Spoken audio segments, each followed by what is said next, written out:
اس country میں رہتے ہوئے آپ سارے یورپ میں گھوم سکتے ہیں، اپنا کام تلاش کر سکتے ہیں، تعلیم حاصل کر سکتے ہیں۔ السلام علیکم، آج میں آپ لوگوں کو یورپ کے ایک ایسے کنٹری کے بارے میں انفارمیشن دوں گا جس کو دوسرا پاکستان بھی کہا جاتا ہے۔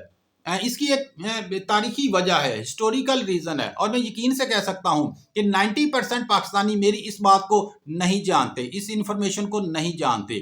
اس ملک میں چند ایسے مخصوص علاقے بھی ہیں جہاں پاکستانیوں کو ویلکم کیا جاتا ہے، پاکستانیوں کو مہمان نہیں بلکہ بھائی سمجھا جاتا ہے، اور پاکستانیوں کو تعلیم، شادی، بزنس میں ہر طرح کی مدد فراہم کی جاتی ہے۔ ارننگ کے حوالے سے یہ ملک ایک ان پڑھ پاکستانی اور پڑھے لکھے پاکستانی کے لیے یکساں موضوع ہے۔ یہاں کی تعلیم انتہائی سستی ہے، اور سب سے بڑی خوبی اس کنٹری کی یہ ہے کہ یہاں آپ شادی کر کے آپ نیشنلٹی بآسانی لے سکتے ہیں، اور یہ اس کنٹری میں رہتے ہوئے آپ پورے یورپ کا سفر کر سکتے ہیں۔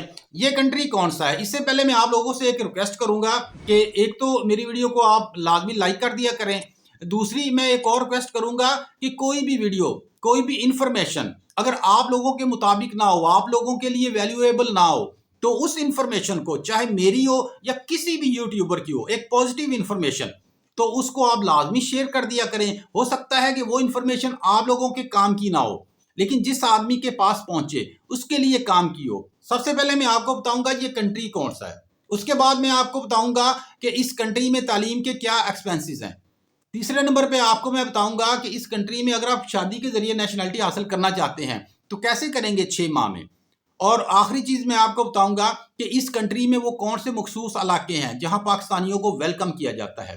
تو میرے بھائی، اس کنٹری کا نام ہے بوسنیا، اور اس کنٹری میں جو تعلیم کے اخراجات ہیں، کچھ کورسز کے جو گریجویشن لیول کے ہیں، ان کی جو فیسز ہیں سالانہ، وہ 20 سے 25 ہزار پاکستانی ہے۔ اگر آپ اس کنٹری میں کاروبار کریں گے، بزنس کریں گے، اپنی کوئی کمپنی رجسٹرڈ کروائیں گے، تو پھر بھی آپ کو جو کمپنی کی رجسٹریشن فیس ہوگی وہ 20 سے 25 ہزار، میکسیمم 30 ہزار پاکستانی آپ کے لگیں گے۔ شادی کے ذریعے نیشنلٹی حاصل کرنا چاہتے ہیں تو ویسے تو اس ملک کے قانون کے مطابق آپ کو 3 سال کے اندر آپ کو نیشنلٹی مل سکتی ہے شادی کے بعد، لیکن کچھ ایکسیپشنل کیسز میں آپ کو 6 ماہ کے اندر بھی پرمیشن ہوتی ہے کہ آپ اپنے ڈاکومنٹ سبمٹ کر سکتے ہیں۔ جو 6 ماہ کے اندر شادی کرنے کے بعد آپ کو نیشنلٹی کے ڈاکومنٹ سبمٹ کرنے کی پرمیشن ہوتی ہے، وہ ایک تو کچھ ایکسیپشنل کیسز ہوتے ہیں، اور زیادہ ان لوگوں کو دی جاتی ہے جو تعلیم کے شعبہ میں کام کرتے ہیں۔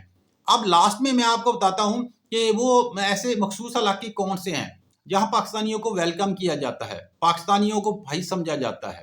بوسنیا کنٹری میں ان علاقوں کے نام یہ ہیں: وسوکو، گرازدے، موستار اور ساراجیوو۔